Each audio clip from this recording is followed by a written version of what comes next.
Guardians of the Galaxy's having a good time because they got greenlit for a third movie to no one's surprise, but James Gunn is actually coming back, so... Yeah. Wasn't this accidentally confirmed on Jimmy Kimmel or something? No, No, Gunn he like tweeted wrote about out it, right? yesterday. Oh, okay. Yeah. It's the way... So I Tweeted saw or- that the I mean- cast were talking about it, and they were unsure whether or not they were supposed to say, but they were just like, "Yeah, fuck it, James Gunn's directing and writing." Well, did he tweet it out or did he write He that put, it, long he, put it on, Facebook he post? put it on Facebook. Facebook Yeah. tweet is Yeah. the same difference. That he like I'm glad he writes those long Facebook Yeah. posts because it, I don't know who started. I feel like The Rock kind of did, but who knows? Where you just kind of like take pictures and then just write these long posts about what's happening. But that's just cool that he lets I us think in, it's a great way telling because us. James Gunn is clearly a director that's very open with his fans, and like he just goes out there. I mean, this past week he just went on a like. I don't want to point fingers at anybody online, but a lot of people will know who this female is. But he was just like, "No, why are you spreading shit that I said? I didn't say that. Stop!" Like, He called her out like I love that James Gunn does that, and like you see him constantly. He'll go on Twitter and find someone's theory, and he's like, "Hey man, I like your video, but I'm gonna tell you right now, you're wrong." And I'm just like, "That's so cool!" Like no director does that. Like him and Taika though, they both do that, so that's great. Well, Yeah. James Mangold called a few people out on Well, this that's true. shit. Oh, James Mangold had a fucking tirade against fucking El Mambo. Yeah, that was hilarious. Absolute tirade. It was so You know, funny like- to see a Hollywood director go up against him for once. It's just like, It's fuck great this- though that these smaller, who used to be smaller directors, finally got their big break. And it's one of those kind of like James Gunn and Taika kind of feel like one of those people that you would know. Like if they just got the lucky break, and you're just like, yeah, they just seem like a really down to earth, cool guy. Some people, are more about that life. I don't know how really to say, but they're more like, yeah, I want to be higher and whatever. And these two guys are just like, we're making movies. Who cares? They make movies that make a lot of money, so they don't have to be yes men, which means they can speak their minds on Twitter. I mean, nobody has to be a yes man. Some people just start too they nice choose like to that. be yes men. Some directors, I would say. Yeah. Then. Eh, To be honest, at a point you have to be a yes man. yeah, I would say I have to think suck it's a just few dicks to make a film. But there are directors that will make movies because they know it's a quick paycheck. They know they can deliver it on time and under budget, and it will make it like Brett Ratner. If that's what you're good at, that's what you're good at. Like, Yeah. I ain't the judge. I mean, Matthew Vaughn makes movies like really quick and makes makes money. So Matthew technically, Vaughn's he's like the best at doing that though. yeah, He's but like technically, top- I guess he's one of those directors you're talking about. Like he's really quick. He makes a lot of money. So I mean, but But it's not a yes man, though. He will do what he wants. Yeah. Whereas Brett Ratner took over X-Men 3 because he could do it on time and on budget.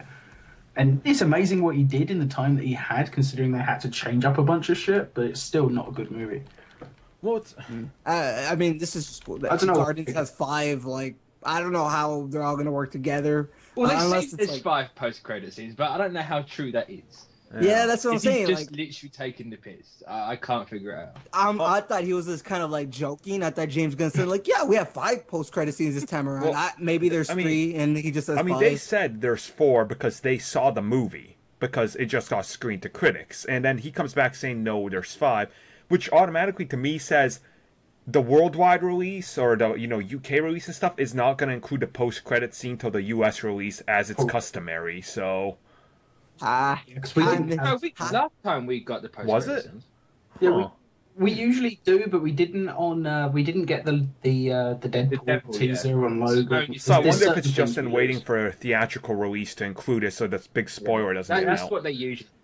We didn't have the second post-credit scene on Civil War, the Spider-Man with the So- light on the ceiling. Like we Yeah, only had the we first- did. I swear one of the two we were Right. missing. Or at least on midnight release it was missing. Yeah, I think it might have been the midnight. So one, let me but I ask definitely one saw question it. though. Has anybody watched the video that got released on Jimmy Kimmel Live for Guardians 2? That shows the giant blue gob on Earth like attacking people and melting everything in a way? I saw that I've as an seen it. image, but I didn't really. See. Is that Well, what is supposed that to be about? Wonder Man? I don't get what that is. Apparently, about a couple of the minutes of the movie are going to take place on Earth, and you got to start wondering if there's 5 post-credit scenes, quote unquote. Let's say 4 are dealing with characters.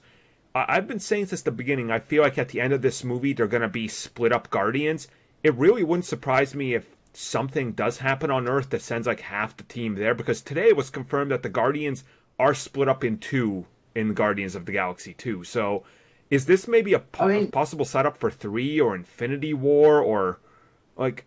It was overlooked a little while ago, but it was literally like months ago on Kimmel that Guillermo was they did like a segment where he was on the set of Guardians of the Galaxy 2, and it was literally just him dressed as a policeman, and there was a bunch of other cops and like Earth police cars and stuff, and a green screen, and it's like people sort of wrote it off, but maybe there's a bit more on Earth than people. I think there has to be, honestly. But I would imagine it's to do with Wonder Man. Yeah.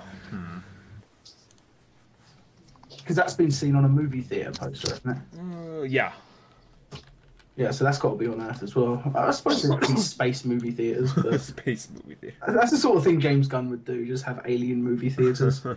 I mean, I'm just, overall, I'm really excited by the idea that Guardians 3 is already in the cards, and from what they're saying is, it's going to be the kickoff to the next 10 years of Guardians, or Marvel franchises, which means probably Nova, I'm going to guess Groot and Rocket spin-off, yeah, I don't want that spin-off either. Do we think they're actually gonna get a spin-off? If they do that, I don't want to spin-off. Do you think, like, I know we joke around like, oh, spin-off this, spin-off that, but I mean, I don't think they would get a spin-off. I feel like if anything, they could get, I don't know, one of those one-shots they used to do if they ever go back to doing it. But I mean, they get enough screen time in the films as it is. Like, they don't need a spin-off. It's already there. I think maybe an animated series. Honestly, to me, it feels like it's the two characters in the movie that every single girl I know already has everything Baby Groot. They have the shirts, they have the fucking purses, they have the wallets. I'm like,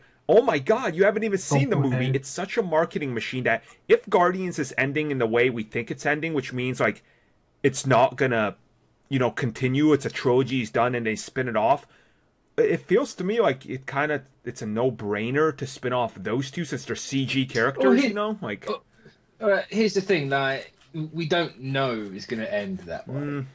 Like, he says, like, Guardians 3 is going to be a launching pad for the next 10 years it's the end of this iteration of the Guardians. Like, the Guardians has changed multiple times. So it's going to be like the Avengers, right?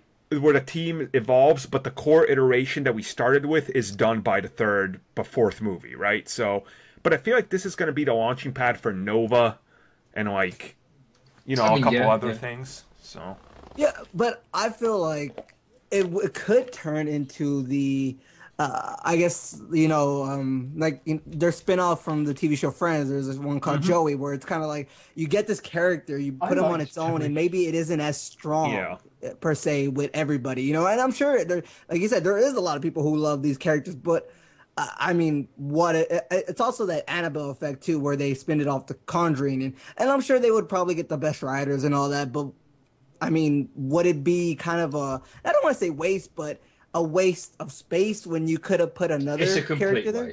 It's a complete waste to have a spin-off of Rocket. What if it's not as strong as like it could have been? Like, what if it's not even a question of the quality of it, because it will no doubt probably be funny. Yeah, it'll probably be funny, and I think people will be okay with that. You're right. Since they're all CGI, what if they gave it to the studio that made Big Hero 6 and just said make a CGI Rocket and Groot movie? I would be down for that. I mean, yeah, but then I'll go back to what Mitch was gonna say. Like, it kind of feels like a waste of space where you could have put another character there. I've been arguing the same thing since the beginning. I do not want a Black Widow movie. That has taken a major step back. Exactly. And don't get me wrong, I'm saying Groot and Rocket spinoff. I don't want those characters. Just keep them here and, just do their own thing. I don't want that spinoff either. But when I start thinking about, look, we don't have Iron Man movies anymore. We don't have Captain America. We don't have Thor. And Thor's probably going to break $1 billion with the third movie. You start going, well, what do we have that's going to guarantee us that big $1 billion? And you look at your roster, you're like, Ant-Man, maybe by the third one. Doctor Strange, maybe by the second one. Groot, fucking Groot's going to sell $1 billion in toys the day he reveals his first action figure. So, to me, it's like that Disneyfication of suits that are going to want to be like, no. We need something with Groot because he's a CG character. He'll never age, so we'll milk it for the next fucking 50 years, right? Like, I agree there could be something like that with suits who were like, oh, they make a lot of money and everything, but You know, after seeing however many years it's been, what, 9 years with Marvel Studios, I feel like they wouldn't possibly go that way because if we haven't gotten a Black Widow movie, I don't know if we'll get an actual Rocket and Groot movie. Plus, the great thing about doing these movies is you have a whole roster in the comics that you can honestly make good. They've already tried Ant-Man, and people love him. They tried Iron Man first, people love him.